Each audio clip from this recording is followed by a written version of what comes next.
Guiones y guionistas, capítulo 402. Hoy vamos a ver qué es lo que tenemos que plantearnos si queremos hacer una saga de películas, y lo vamos a hacer con el ejemplo de James Cameron y Avatar. ¿Qué es lo que se ha planteado a la hora de hacer sus nuevas secuelas?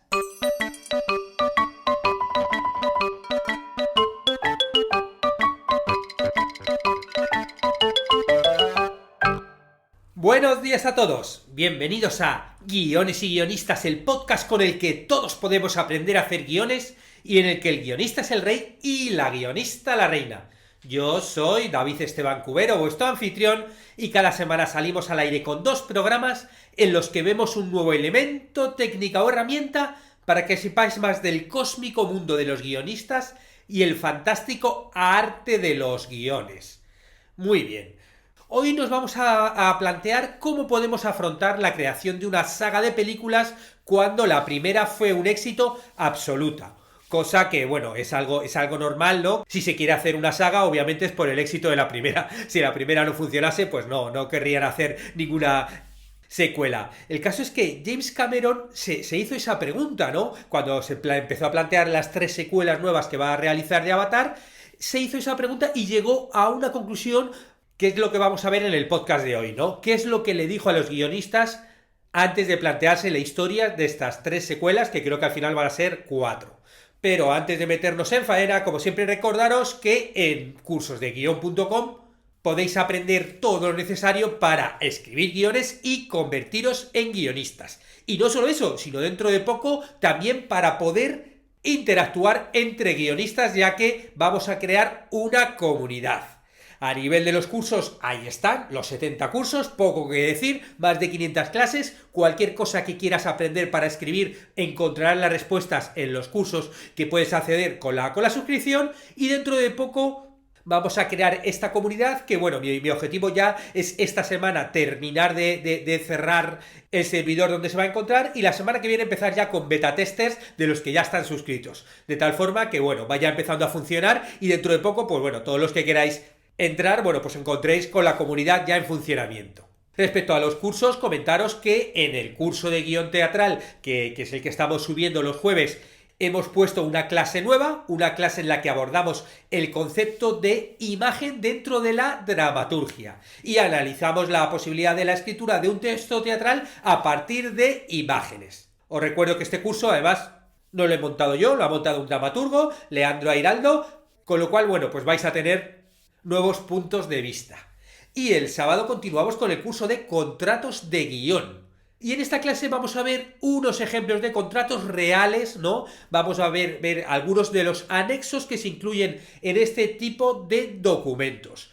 Y bueno, sí que os garantizo que os van a sorprender algunas de estas cláusulas que seguro cuando lo veáis vais a decir, pero bueno, ¿y todo esto se pone en un contrato? Bueno, pues sí. Recordad que, bueno, estará disponible ya a partir de el sábado. Y ahora sí nos vamos con el tema de las sagas. Bueno, realmente hay una cosa que es obvia, ¿no? Que es que cuando creamos una serie es normal que pensemos en un patrón que se repita en todos los episodios, ¿no? Esto, al fin y al cabo, es la esencia de crear la estructura de la serie, ¿no? Ya sabemos que en la serie se habla muchas veces, hay una estructura que te maneja toda la temporada cuando tiene una historia en continuidad, y luego cada uno de los episodios tiene su propia estructura que se repite en el resto de los capítulos. Pero claro, esto realmente cuando uno crea una película es algo que no lo haces, tú, bueno, pues obviamente, ¿qué haces?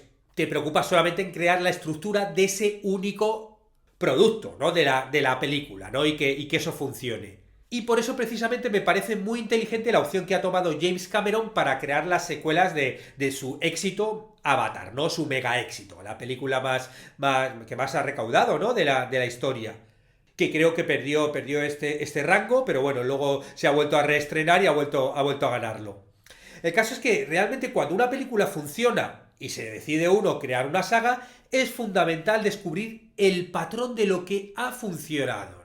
O sea, reconozco que no es algo sencillo encontrar el patrón, porque sí, está el tópico de que segundas partes nunca fueron buenas, ¿no? Y es que realmente cuando uno crea una película, creas una combinación de elementos que son únicos, ¿no? Como por ejemplo la trama, ¿no? Los personajes, el tema que está por ahí sobrevolando, la estructura, también hay elementos de la puesta en escena, de la música, de la fotografía, o sea, son muchos elementos que hacen única esa narración. Y claro, repetir ese éxito presupone entender cuáles son esa combinación de elementos que ha hecho funcionar la película para poder replicarlos. Porque cuando alguien va a ver la continuación de una saga, lo que quieres ver es algo de lo mismo, nuevo, obviamente con una nueva historia, pero bueno, tú intentas volver a tener esas mismas sensaciones porque por algo vuelves a ver otra historia de esa saga. Ya han pasado de más de 10 años, ¿no? Desde el estreno de Avatar, que es eso, la película más taquillera del mundo. Y claro, en este periodo, James Cameron, el director y guionista de aquella película, no ha perdido el tiempo porque está preparando no solo una, sino 4 secuelas de forma simultánea con la presión además de replicar este gigantesco éxito de la primera entrega. Que claro, luego mucha gente dice, no, sí fue un éxito porque tenía los 3D muy importantes y claro, pues la tecnología y alega a ciertas cosas que obviamente ahora ya son diferentes. Pero obviamente hay algo más que simplemente el 3D.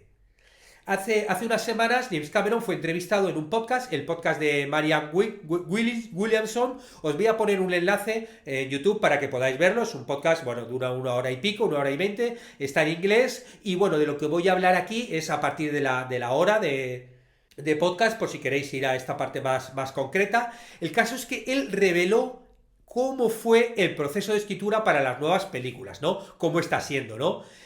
Y lo bueno, que es un poquito por lo que he querido hacer este podcast, es que él se centró inicialmente en descifrar el éxito de Avatar antes que cualquier idea nueva. Como dice James, cuando me senté a escribir las secuelas, supe que iban a ser 3 al mismo tiempo y eventualmente se transformaron en 4. Ahí reuní a un grupo de guionistas y les dije, no quiero escuchar ideas nuevas de nadie ni propuestas hasta que pasemos un tiempo averiguando qué funcionó con la primera película, qué conectó y por qué funcionó. Todo esto lo cuenta James Cameron en ese podcast, ¿no? En esa entrevista. Claro, él también cuenta que naturalmente los guionistas querían proponer nuevas ideas y ahí el director adoptó una postura drástica para encauzar el trabajo como él quería. Y comenta en el podcast. Ellos seguían queriendo hablar acerca de nuevas historias. Les dije, no vamos a hacer eso todavía. Eventualmente tuve que amenazar con despedirlos a todos porque hacían lo que hacen los guionistas, que es intentar crear nuevas historias. Y les dije, tenemos que entender cuál fue la conexión y protegerla, ¿no? Es lo que ha dicho, ¿no? Y entonces a partir de ahí elaboró un análisis profundo de la película en 3 niveles.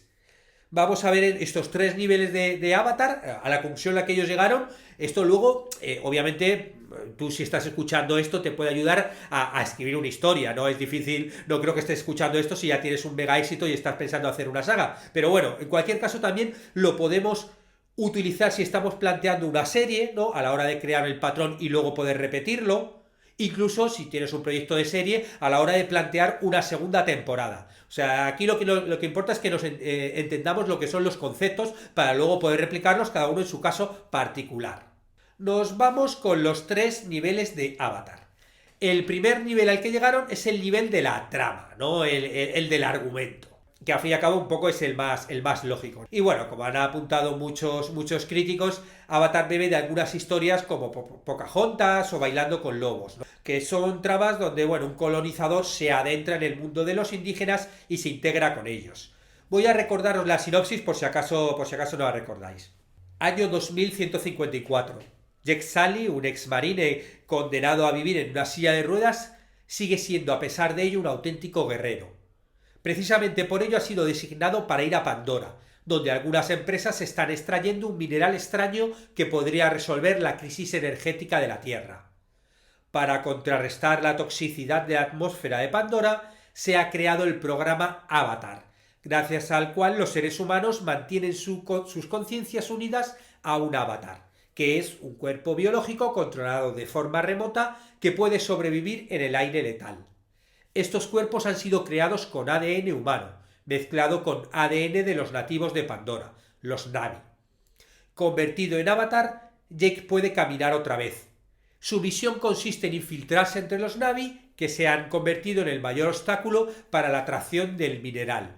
Pero cuando Neytiri, una bella Na'vi, salva la vida de Jake, todo cambia. Jake, tras superar ciertas pruebas, es admitido en su clan. Mientras tanto, los hombres esperan los resultados de la misión de Jake. Bueno, esto sería la historia y bueno, como explican en la Wikipedia, James Cameron señaló que su principal inspiración de esta historia fue todos y cada uno de los libros de ciencia ficción que leí cuando era niño, y especialmente se esforzó en plasmar el estilo de la saga literaria de John Carter, ¿no? del escritor estadounidense Edgar Rice Burroughs. Bueno, este sería el primer nivel, que al fin y al cabo es el más obvio, ¿no? Si uno intenta hacer una secuela, bueno, pues el argumento, la trama sería como en lo que primero que te fijarías para poder replicarlo. El segundo nivel es el tema. Según James Cameron, en este segundo nivel se encontraban los temas subyacentes de espiritualidad, capitalismo, imperialismo, colonialismo, violaciones de derechos humanos y desorden del déficit de la naturaleza, ¿no? Estos son los temas que los guionistas, ¿no? junto con James, analizando, ¿no? la película y qué era lo bueno que tenía, ¿no? Lo que le ayudó a encontrar el éxito, bueno, pues se centraron en los temas. El propio cineasta ha explicado que Avatar comparte temas con At Play the Fields of the Lord, ¿no? La película Jugando en los Campos del Señor, se llamó así en España, de Emerald Forest, la Selva Esmeralda, y La Princesa Mononoke, ¿no? La película del estudio Ghibli. Estas tres películas presentan enfrentamientos entre culturas y civilizaciones. Y también Cameron reconoce la conexión existente con Days with the Wolf, ¿no? Ya la dije antes, Bailando con Lobos, donde un soldado que se encontraba hundido se ve representado en la cultura tribal contra la que luchaba inicialmente. Bueno, como a lo mejor alguna de estas películas no la habéis visto, os voy a contar un poco la sinopsis de cada una para que veamos la relación temática. Jugando con los campos del Señor, bueno, pues aquí la sinopsis es de que un grupo de misioneros se instala en lo más profundo de la selva amazónica con el propósito de evangelizar a los indios Nyaruna. Mientras tanto, un par de mercenarios se ven obligados por la autoridad militar a masacrar la tribu. El choque de los acontecimientos provocará la destrucción de una parte importante de ese rincón del planeta. Sí, ¿no? El mundo de Amazonas como que te lleva ahí, ¿no? El mundo de las tribus amazónicas.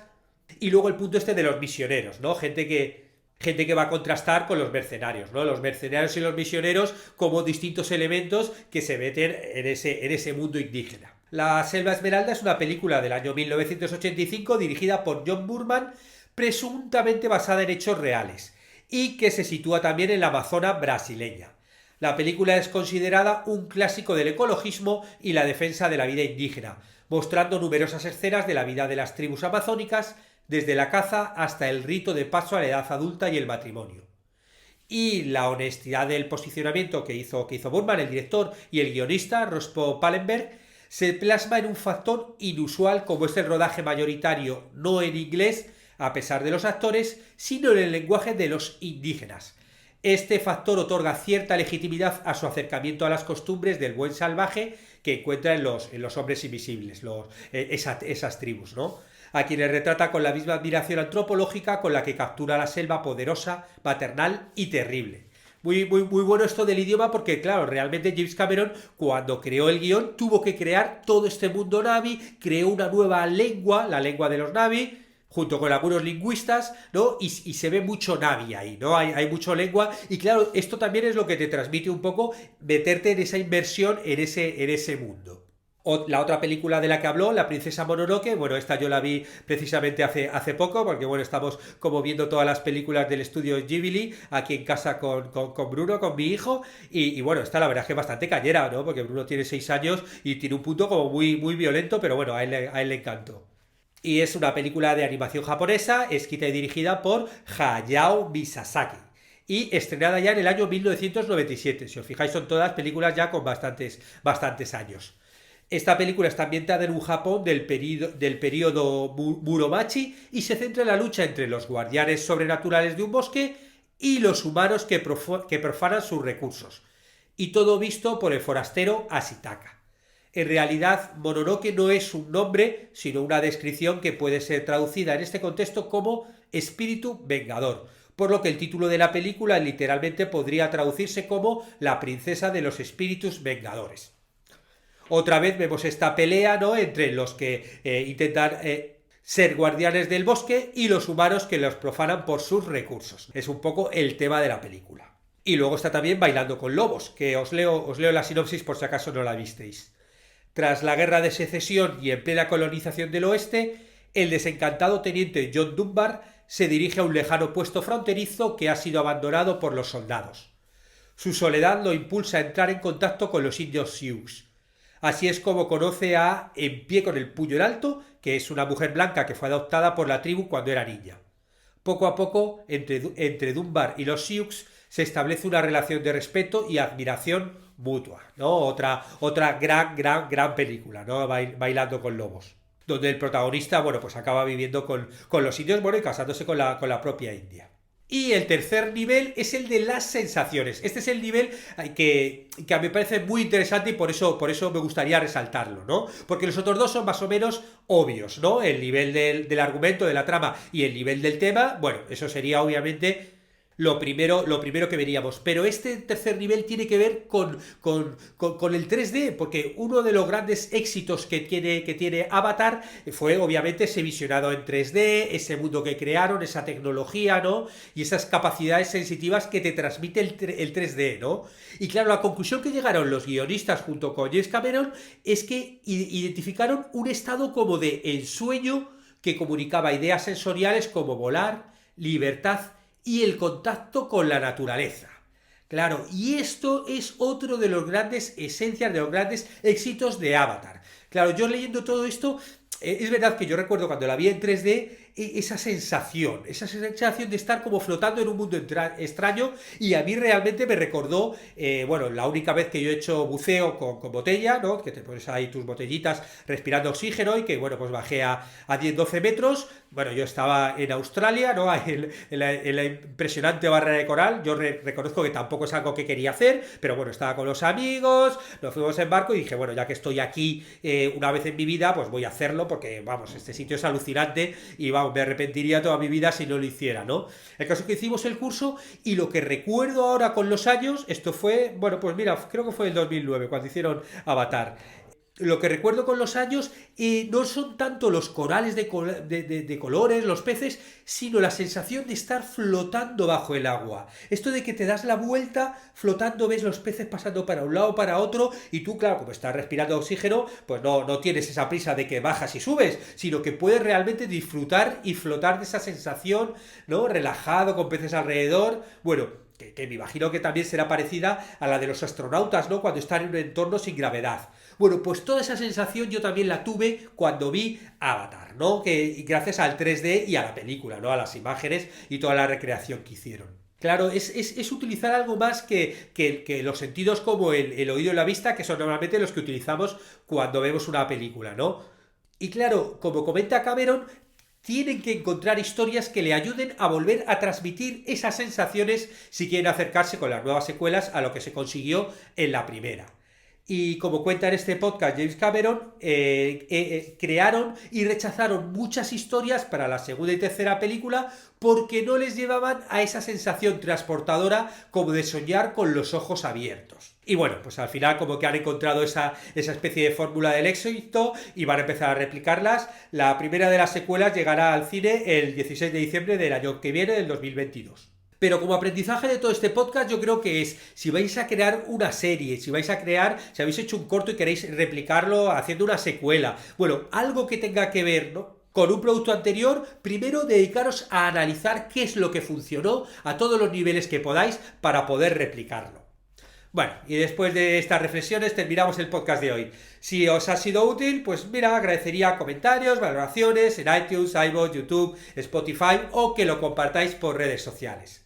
Muchas gracias a los que os suscribís a los cursos de guión, a la plataforma, o contratáis las consultorías y mentorías porque ayudáis a que este podcast salga semana tras semana.